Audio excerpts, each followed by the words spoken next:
في هذا الجزء من الحوار مع المطرب حسين نعمة لا تنسوا الإعجاب والاشتراك في قناة الأرشيف الإذاعية وتفعيل جرس الإشعارات ليصلكم كل ما لدينا جديد وحصري، أن يحقق ذاته وإنجازه فيها، فضلا عن انحسار روح التشجيع والتلقي من قبل جمهوره وشعبه. ولا يعفي حسين نعمة المسؤول الحكومي والسياسي والإداري من تهمة الاستخفاف واللامبالاة بحقوق الفنانين وأمثالهم. أهلا بكم أصدقائي إلى حوارات. دائما نكرر أن الأغنية السبعينية كانت يعني تاج الغناء العراقي في العقود الأخيرة. برأيك لماذا اختفت هذه الأغنية، ولماذا لا تظهر هذه الأغنية ثانيا في هذا الزمن؟ أولا الأغنية السبعينية والثمانينية ليست هي التاج. الأغنية الستينية والأغنية الخمسينية كانت أيضا يعني توج راقية ورائعة جدا. من منا ينكر يوسف عمر؟ من منا يستطيع أن ينسى حضير أبو عزيز، القبنشي؟ يعني إذا هسه أحكي لك أسماء نص ساعة يلا هذا صحيح، شخبوط يخلص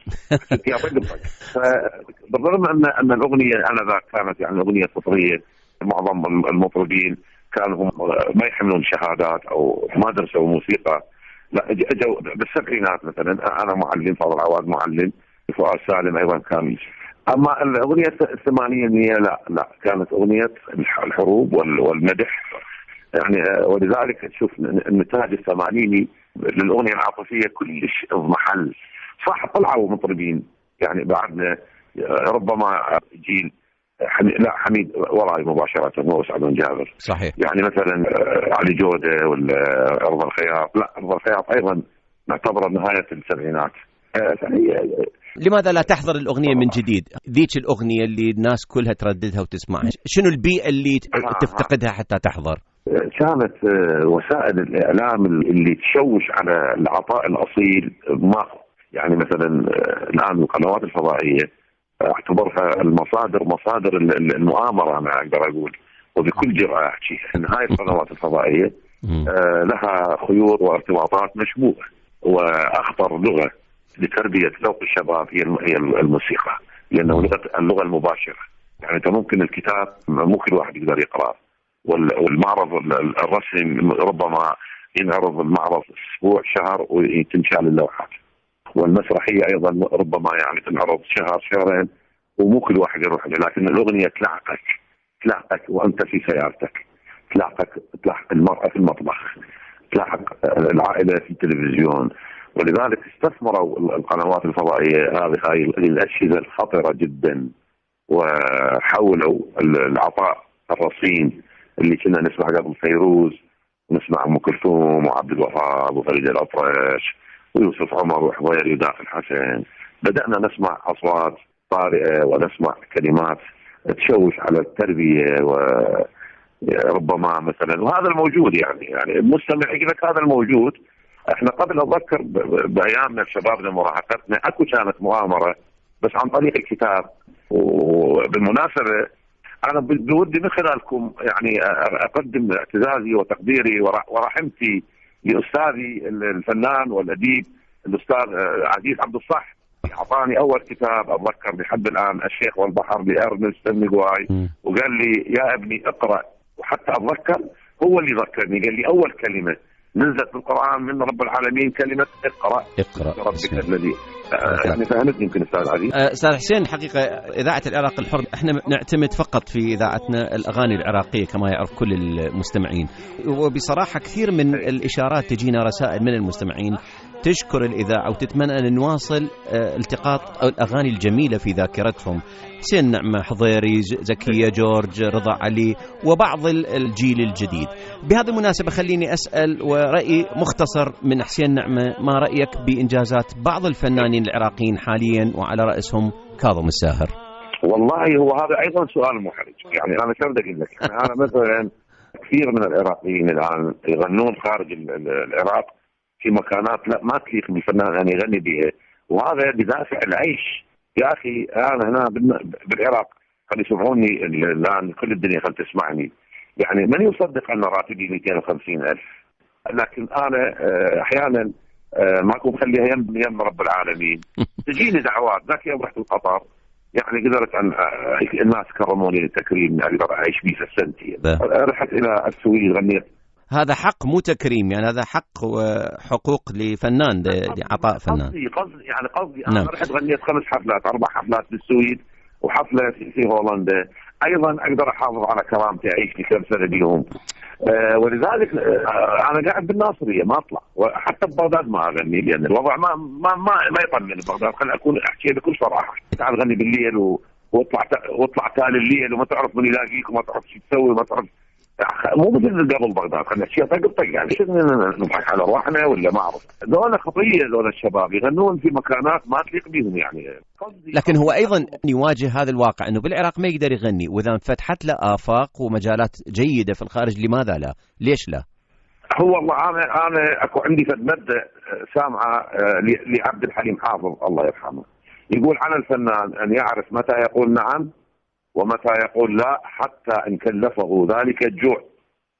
كل من طريقته، كل من فلسفته. طيب. نرجع على كاظم الساهر قبل كل ما أرد أتحدث عنه بشكل إيجابي أو بشكل سلبي، يجب على كل عراقي أن يفتخر بكاظم الساهر للسبب الآتي: أن هذا الفنان عراقي وتمكن أن يتجاوز كل المطربين العرب.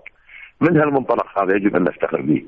أولا الرجل ملتزم من الناحية الفنية، يعني وقفت على المسرح، فرقتها عراقية، ما غنى أغنية بها إسفاف ولا اختار كلام بذيء ولا طلع فيديو كليب مثلا فشي يخدش الحياة. رجل ملتزم. كاظم الساهر حتى وإن كان عنده أخطاء عند هذا هو مسؤول عنها يا أخي، ما عنده أذية على أحد، ولا في يوم من الأيام طلع في لقاء وحكى على فنان أو جرح شعور فنان. رجل عنده إمكانية شئنا أم أبينا يقف على المسرح يؤدي بشكل جيد وفنان عراقي. أستاذ حسين، راح أحيلك لصورة رجعنا لبداية لقائنا الأول في الحلقة الأولى من الحوار مع الفنان حسين نعمة. الصورة تقول أنه جنازات فنانين عراقيين مثل رياض أحمد أو رضا علي أو سعد الحلي أو طالب الفراتي شهدوها بضعة مشيعين. في الوقت اللي نتذكر خلال السبعينات جنازات أم كلثوم، عبد الوهاب، عبد الحليم، فريد الأطرش سدت شوارع القاهرة واعتبرت جنازة وطنية. أكيد. بهذه الصورة كيف تنظر لمستقبل الفن بالعراق بصراحة؟ والله أنا متشائم طبعا، أو أبقى متشائم.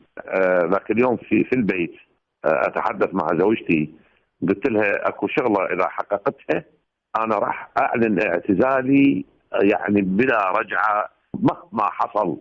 قالت لي شنو؟ قلت لها لو أجد عمل تجاري إلى أمني، يعني مثلا حتى لو أفتح لي محل أبيع موبايلات أو مثلا استوديو تسجيلات، استوديو بسيط أسجل به، جاي تلاحظ، بس ألقف لي محل تجاري به ربح يومي أقدر أعيش وحافظ على كرامتي، ما أتجه لأحد وأقول له قرضني الطيني، أعلن اعتزالي لأني شبعت ضين وشبعت غبن وشبعت تهميش.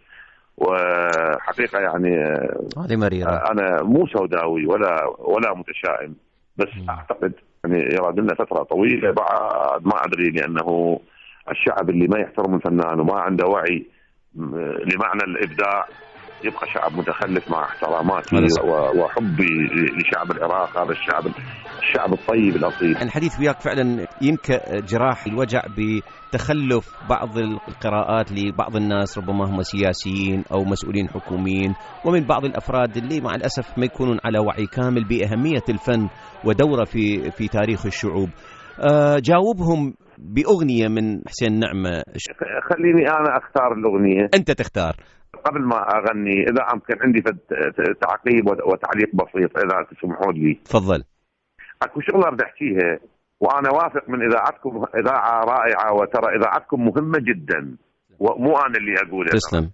إذاعتكم كلش مؤثرة وأرد من خلالكم، وهذه ربما آخر عتب راح أحكيه وراح بعد قولت يا أسخضر يقول له تسوى العتب ساعات بيتك. حلو. شغلة بدي أحكيها. نعم. أستاذي العزيز، من المؤسف جدا وأكرر من المؤسف جدا، إذا ما أقول مئات عشرات الفنانين يطلعون على القنوات الفضائية وإذاعات ويوجهون الانتقادات اللي أنا حكيتها، يعني يسنون قانون لتقاعد للفنان ياخذ له راتب شوية محترم حتى يحافظ على كرامته، أو مثلا ليش يا احنا مغبونين. الشيء اللي يقتل، راح أكرر، الشيء الذي يقتل انه طب الحكايه من هاي الاذن تطلع من هاي الاذن، ما حد له علاقه. قد يعتبرونا قاعد نلغي، اعتذر عن هاي المفرده، قاعد نلغي ما ان اي يعني ربما يضحكون علينا يقول هالشيء هذا قاعد يسوي، هذا قاعد يحكي خلي يطيرون شنو فنان، صدقني احكيها وخلي كل واحد الان كل مسؤول خلي يسمعني واتحمل هاي المسؤوليه انا، لانه هذا اللوم والعتب المتكرر ولا واحد يسمعنا. عجيب يعني يوسف العاني ما يستاهل تقاعد، سامي عبد الحميد ما يستاهل تقاعد، بدر حسون فريد هذا الرجل اللي ضحى بحياته وشهادته من امريكا وشقد خدم الفن ما يستاهل تقاعد. سامي قفطان رجل خزعل مهدي المشلول اللي قاعد ببيته، قاعد اكو منطقه اسمها الحسينيه باطراف بغداد. لا تنسوا الاعجاب والاشتراك في قناه الارشيف الاذاعيه وتفعيل جرس الاشعارات ليصلكم كل ما لدينا جديد وحصري.